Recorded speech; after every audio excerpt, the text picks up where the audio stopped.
Welcome back to Carneades.org. Today we're going to be looking at the Euthyphro Dilemma. This is a dilemma for divine command theory. If you don't know what those things are, stay tuned, I'll explain them. A quick warning before we get started though, this is a basic introduction to the Euthyphro Dilemma. If you want more information, check out Euthyphro by Plato, or Religion and Morality on the Stanford Encyclopedia of Philosophy. I'm not going to be covering everything in Euthyphro here, just the main dilemma. With that out of the way, let's get started. Now, the belief that we're going to be testing here is something called divine command theory. This is actually a pretty common belief. If you believe that morality comes from God, comes from the Bible, church, the Torah, the Quran, what have you, you believe in some version of divine command theory. Basically what it says is that God dictates morality. We get our morality from God. God tells us what's good and bad, and he tells us what's right and wrong, what we should and shouldn't do. If you believe in some version of that, this is a problem for you. The dilemma is formulated as follows. Basically, it's a question. Does God say things because they are good? Or are things good because God says that they are good? In other words, is God reading out of a manual and just telling us what should be good? Or is God actually writing the manual as he goes, and whatever he says becomes good? Being as this is a dilemma, you have to choose one of those positions if you want to stick with divine command theory, but neither of them are going to seem too appealing. Let's take a look. On the first horn of the dilemma, God seems impotent, because God says things because they are good.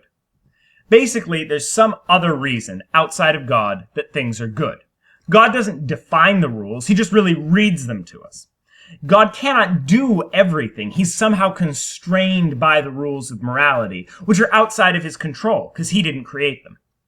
And God isn't required for morality. Morality would exist if God didn't exist. And if God stopped existing, morality would continue. And there's something out there that God didn't create. That is, morality. Basically, if the rules of morality dictated that God must act a certain way, he would be powerless to disobey. So it seems like under this horn, God's omnipotence is a little limited, and he seems not necessary for our daily lives because morality exists outside of him. The second horn of the dilemma has the opposite problem. This is things are good because God says so. It makes morality really seem arbitrary. If God started making everyone suffer by creating a giant hurricane that killed a bunch of people, that would in fact be good. Even if we thought it was bad, it would in fact be good that those people died. God cannot be judged as good because he couldn't be otherwise. His omnibenevolence seems inconsequential because he is the definition of good. If God stopped existing, there would be no more morality. And if God never existed, good and bad would have just been in our heads and been something that was completely a fabrication. And there's no deep reason for morality. God kind of just made it up. Because if there was some deeper reason, we'd be on the first horn of the dilemma. If God demanded there was a yearly murder of 100 children, that would in fact be what is good. It wouldn't be oppression. It would in fact be something good, and fighting against it would be bad. One way or another with this dilemma, you're going to have to bite a bullet. If you fall on the first horn, it seems God's omnipotence is limited, morality is possible without God, and God's not a creator anymore. He's just a transcriber of morality. On the second horn, God's omnibenevolence seems compromised. God can make anything he wants good, be that suffering of people, what have you.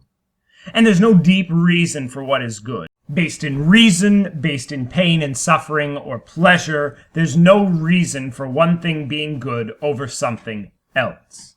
The point of all this is it seems either way you fall with divine command theory, you're going to have to make sacrifices. Being a good skeptic, I would say this is a good reason to reject or at least suspend judgment on divine command theory. I'll leave you with a quote from a renowned biblical scholar, J.Z. Is pious pious because God loves pious? Socrates asked, whose bias do y'all seek? Stay tuned for more videos at Carneades.org. And stay skeptical, everybody.